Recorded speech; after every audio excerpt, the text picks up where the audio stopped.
Hi, I'm Lauren with Cadillac Law. I'm a Texas lawyer and I'm here to teach you about the law, specifically in Texas, and try to make it fun. I'm not giving legal advice, and nothing in this video will make an attorney-client relationship between myself, my firm, or any of the viewers. I just want people to know and have access to information that lawyers had to pay lots of money and time for. And of course, if you have a legal issue, I want you to call my office. As always, before we get to the good stuff, make sure you hit subscribe. It's free. If you think I'm any bit funny or any kind of cool or anything, please hit like. And if you have questions, please put them in the comments so that other people can learn from you, just like the teachers did back in school. I'm trying to spread the knowledge. Help me out. Today, we're going to be exploring the fun and exciting topic of guardianship for minors. So unfortunately, recently, I've had quite a few folks call where parents have passed away suddenly, leaving minor children behind.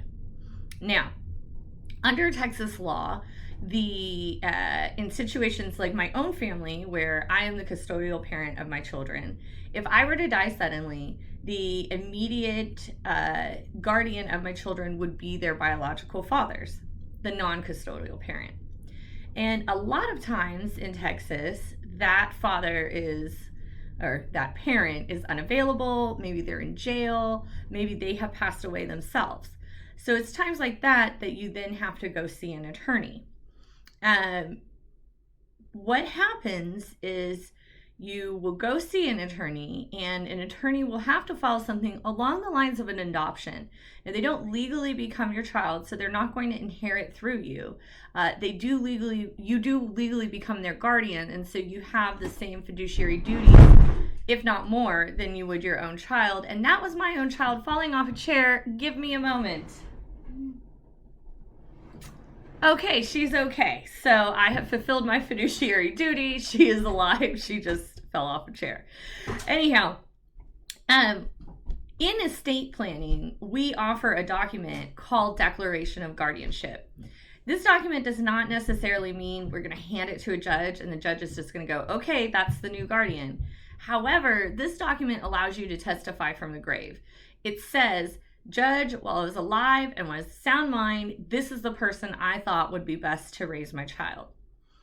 That then goes with the person who's trying for guardianship as evidence that they should be the one appointed the guardian.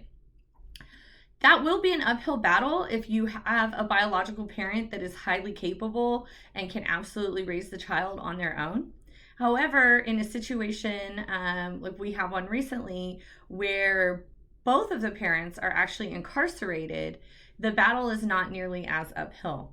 So once we file those documents with the court for the guardianship, we have to serve the minors. Most times that means we're serving the person they live with, who is usually our client.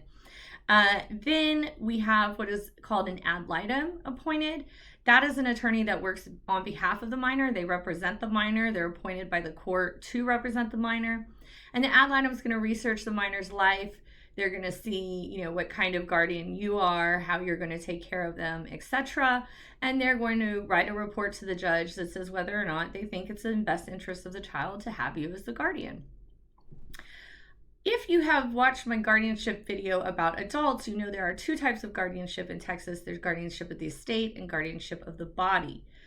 We do not give away guardianship of the estate easily in Texas. So while the judge will likely give the new guardian guardianship of the body, which will allow them to enroll the child in school, make medical decisions, etc., it is not likely that the judge will allow that guardian to be the guardian of the estate. So if the child is inheriting, after the loss of a parent, maybe there's going to be some life insurance, those kind of things.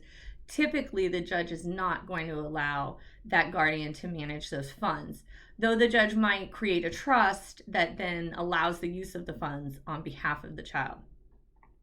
You can avoid all of this by, how can we avoid it? Well, never getting divorced, not dying at the same time as your spouse, not being with someone who's incarcerated.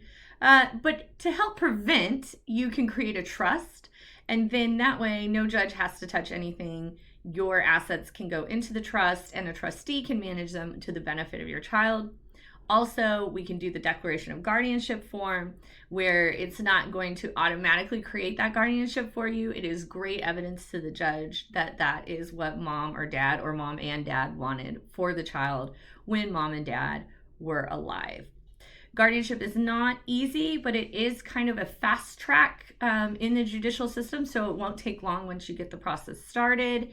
And bless you for taking in a child that is not your own and offering and volunteering to become their guardian. It is not an easy job, and the alternative is not great. So those of you who are needing a guardianship, I'm sorry, firstly, that that's the case. But secondly, if you do need us, give a call to my office at 972-845-1200. We'll set up a consultation and figure out what we can do. Thank you for joining me today, and don't forget to hit like and subscribe, and I will see you soon.